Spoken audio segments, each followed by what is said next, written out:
नमस्कार। मैं हूं प्रभा शर्मा और आप सुन रहे हैं कार्यक्रम भारत विकास डायरी। आकाशवाणी शिमला के समाचार एकांश द्वारा प्रस्तुत इस कार्यक्रम में हम आपको प्रदेश के चारों लोकसभा क्षेत्रों के बारे में जानकारी दे रहे हैं। कार्यक्रम के चौथे व अंतिम अंक में आज हम बात करेंगे शिमला संसदीय क्षेत्र की।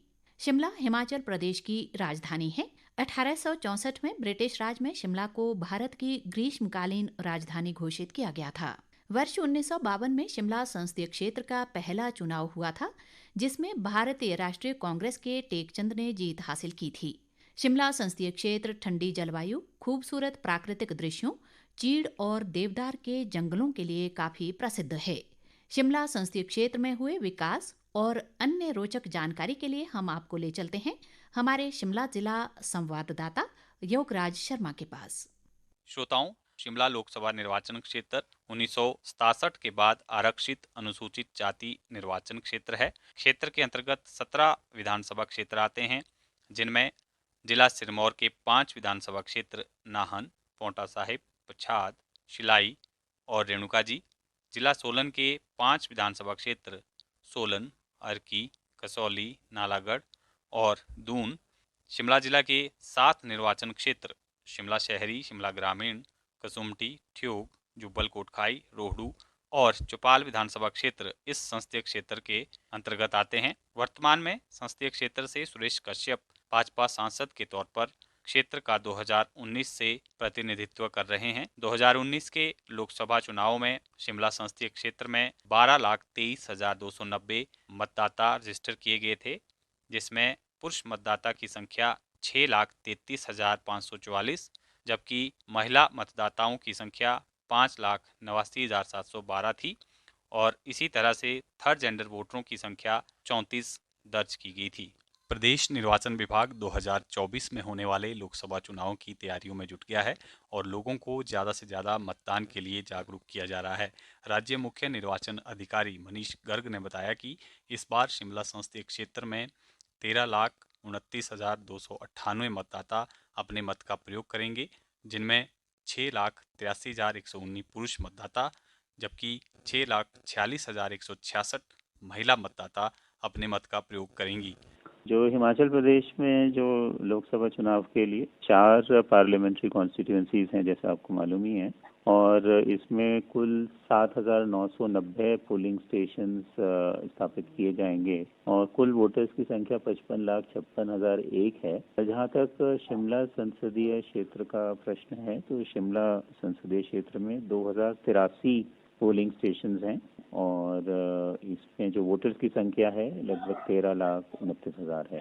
खासकर जो नए मतदाता हैं 18 से 19 वर्ष के, उनको प्रेरित करने के लिए विभिन्न जो है कैंपेन हम लोगों ने शुरू किए हैं। ऑफकोर्स जो स्पेशल समरी रिवीजन हुआ था उसमें नए मतदाताओं की प्रतिशतता 1.07 से बढ़ के 1.68% हो गई थी और अभी कंटिन्यूस अपडेशन में भी ये नए मतदाता जुड़ रहे हैं। इनको मोटिवेट करने के लिए एक तो हमने जो नेशनल वोटर्स डे के उपलक्ष्य में नए मतदाताओं को सम्मानित करवाया गया था माननीय राज्यपाल महोदय द्वारा, और साथ ही एक हम लोगों ने एक कंपटीशन लॉन्च किया था जिसमें कि कॉलेज और अदर एजुकेशनल इंस्टीट्यूशंस के रजिस्टर्ड वोटर्स के लिए ही है, स्टूडेंट्स जो वोटर्स हैं, जिसमें कि सॉन्ग, पेंटिंग और ड्रामा और वीडियो का कंपटीशन करवाया गया है। उसमें भी अच्छा पार्टिसिपेशन देखने को मिल रहा है। इसके अलावा हम लोग जो है वो कुछ पोलिंग स्टेशंस और असेंबली कॉन्स्टिट्यूंसीज आइडेंटिफाई कर रही हैं हमने, जहाँ पे पिछली बार कम वोटर टर्नआउट था, तो उनके लिए भी स्पेशल कैंपेन्स जो है वो हम लॉन्च कर रहे हैं। शिमला संसदीय क्षेत्र 60 के दशक से कांग्रेस का गढ़ रहा है। यदि कुछ अफसरों को छोड़ दिया जाए तो क्षेत्र में कांग्रेस अभेद रही है। शिमला संसदीय क्षेत्र प्रदेश का एकमात्र ऐसा संसदीय क्षेत्र है जिस लोकसभा सीट पर कांग्रेस के सांसद ने लगातार 6 बार विजय हासिल कर कीर्तिमान बनाया है। हिमाचल प्रदेश के पहले मुख्यमंत्री यशवंत सिंह परमार भी शिमला संसदीय क्षेत्र के अंतर्गत पड़ने वाले सिरमौर के चनहाल क्षेत्र से संबंध रखते थे। यशवंत सिंह परमार को हिमाचल प्रदेश के निर्माता के रूप में भी जाना जाता है। 25 जनवरी 1971 में हिमाचल को पूर्ण राज्य का दर्जा दिलाने में उनका अहम योगदान रहा है। शिमला संसदीय क्षेत्र में केंद्र सरकार की जन कल्याणकारी योजनाओं, आयुष्मान भारत, किसान सम्मान निधि, मुद्रा योजना सहित अन्य योजनाओं का क्षेत्र की जनता को भरपूर लाभ मिल रहा है, जिसके लिए लाभार्थी केंद्र सरकार का आभार भी व्यक्त कर रहे हैं। मेरा नाम विनोद सिंह था। मैं कोटिमोज से हूँ। सेंट्रल गवर्नमेंट की जो स्वास्थ्य विभाग के लिए स्वास्थ्य कार्ड बन रहे हैं, इसका बहुत अच्छा फायदा है। अभी हाल ही में बस 1 महीने पहले ऑपरेशन हुआ था पीजीआई चंडीगढ़ में, तो उस चीज का फायदा हमें पूरी तरह से मिला, और जिससे कि हमें पैसे भी नहीं लगे हमारे अपने स्वास्थ्य के। इससे हॉस्पिटल की तरफ से सारी फैसिलिटी मिल जाती है, जैसे कि आप वहाँ पे स्वास्थ्य कार्ड को उनके पास दर्ज कराते हैं। जो ये सरकार द्वारा चलाई जा रही है स्कीम है, वो बहुत ही अच्छी है। तो गरीबों के लिए तो सबसे ज्यादा रहती है, क्योंकि मुसीबत के टाइम में पैसा एकदम नहीं आता अपने पास, तो इसलिए इस चीज का हम फायदा पूरी तरह से उठा पाए हैं। मेरा नाम कमल सिंगटा है जी। मैं ग्राम पहुंच जिला सिरमौर शिलाई विधानसभा से बात कर रहा हूँ जी। ये किसान सम्मान निधि है, जो इससे हमारे जैसे खाद वगैरह खरीदनी हो किसानों के लिए बहुत ही लाभदायक है। और भी बहुत सारी चीजें हैं जिससे कि हम किसान सम्मान निधि से अपने बीज वगैरह है या खाद्य है, दवाइयाँ हैं, सारी चीजें फसल के बारे में के लिए हमारे पास इससे बहुत लाभदायक है। मोदी जी का बहुत बहुत आभार करते हैं जिन्होंने ये योजना चलाई और ये साल के 6,000 रुपये हमारे अकाउंट में डलते हैं। हिमाचल प्रदेश के 6 बार मुख्यमंत्री रहे स्वर्गीय वीरभद्र सिंह ने भी 1962 से शिमला लोकसभा क्षेत्र से अपने राजनीतिक जीवन की शुरुआत की थी। पहली बार महासू से चुनकर तीसरी लोकसभा के सदस्य बने। 1967 में इसी संसदीय क्षेत्र से दूसरी बार सांसद चुने गए। इसके बाद शिमला लोकसभा सीट अनुसूचित जाति के लिए आरक्षित होने पर वीरभद्र सिंह ने मंडी से लोकसभा चुनाव लड़े। यही नहीं, स्वर्गीय पूर्व मुख्यमंत्री रामलाल ठाकुर भी शिमला संसदीय क्षेत्र के जुब्बल कोटखाई विधानसभा क्षेत्र से ताल्लुक रखते हैं। ठाकुर और रामलाल हिमाचल प्रदेश के 3 बार मुख्यमंत्री रहे। जुब्बल कोटखाई विधानसभा का 9 बार उन्होंने प्रतिनिधित्व किया। शिमला संसदीय क्षेत्र में वर्ष 1967 व 1971 में जहां कांग्रेस के प्रताप सिंह विजयी रहे, वहीं वर्ष 1977 में गैर कांग्रेसी लहर के चलते भारतीय लोकदल के बालक राम ने शिमला सीट पर जीत दर्ज की थी। शिमला संसदीय क्षेत्र से कांग्रेस के कृष्णदत्त सुल्तानपुरी ने वर्ष 1980 से लेकर 1998 तक लगातार 6 बार जीत दर्ज कर कीर्तिमान स्थापित किया है। लगभग 50 वर्षों से चली आ रही शिमला संसदीय क्षेत्र के सिरमौर जिला के गिरिपार क्षेत्र के लोगों की हाटी समुदाय को जनजातीय दर्जा देने की मांग को भी हाल ही में केंद्र सरकार ने पूरा किया है। जनजातीय दर्जा मिलने से क्षेत्र के लाखों लोगों को इसका लाभ होगा। क्षेत्र के लोगों ने केंद्र सरकार का आभार व्यक्त किया है। मेरा नाम प्रदीप सिंगटा, मूल तो जिला सिरमौर हमारा जो गिरिपार क्षेत्र है वहाँ का रहने वाला हूँ। हमारा जो हाटी का मुद्दा था, काफी समय से जनजाति की मांग हाटी समुदाय कर रहा था, और वर्तमान जो नरेंद्र मोदी जी की सरकार है, लाखों जो हाटी समुदाय के लोग हैं उनको जनजातीय अधिकार दिया है। जो वर्तमान सांसद है सुरेश कश्यप जी, उनके नेतृत्व में यह जो हाटी का मुद्दा है यह हल हो पाया है। खजान ठाकुर, मूलतः मैं शिलाई तहसील से संबंध रखता हूँ। हाटी का जो ये हमारा मुद्दा काफी वर्षों से 55 वर्ष हो गए हैं, और इस मुद्दे को लेकर हाटी की जनता हर बार प्रदेश की सरकार और केंद्र की सरकार के समक्ष अपना पक्ष रखा। वर्तमान में केंद्र की सरकार और पूर्व की प्रदेश में जयराम ठाकुर जी की सरकार ने इस मुद्दे को हल करवाने में महत्वपूर्ण भूमिका निभाई है। इसके लिए हम केंद्र के नेतृत्व उनका आभार व्यक्त करते हैं। श्रोताओं, आप सुन रहे हैं कार्यक्रम भारत विकास डायरी। ये कार्यक्रम आप हमारे YouTube channel AIR Shimla news और अन्य social media platform Facebook page all India radio news Shimla और X handle @AIR News_ Shimla पर भी सुन सकते हैं। शिमला संसदीय क्षेत्र से 2009 और 2014 में वीरेंद्र कश्यप सांसद बने। उसके बाद भाजपा ने टिकट बदलकर सुरेश कश्यप को प्रत्याशी बनाया। सुरेश कश्यप पार्टी के दलित चेहरा माने जाते हैं। राजनीति से पहले वो एयरफोर्स में नौकरी करते थे। 2019 के लोकसभा चुनाव में जीत हासिल करते हुए सुरेश कश्यप ने अपने निकटतम प्रतिद्वंदी कांग्रेस के कर्नल धनीराम शांडिल के खिलाफ 3,27,515 वोटों के अंतर से जीत हासिल की।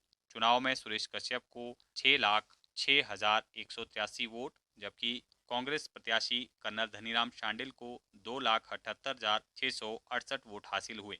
इससे पहले वे 2 बार पच्छाद के विधायक भी रहे।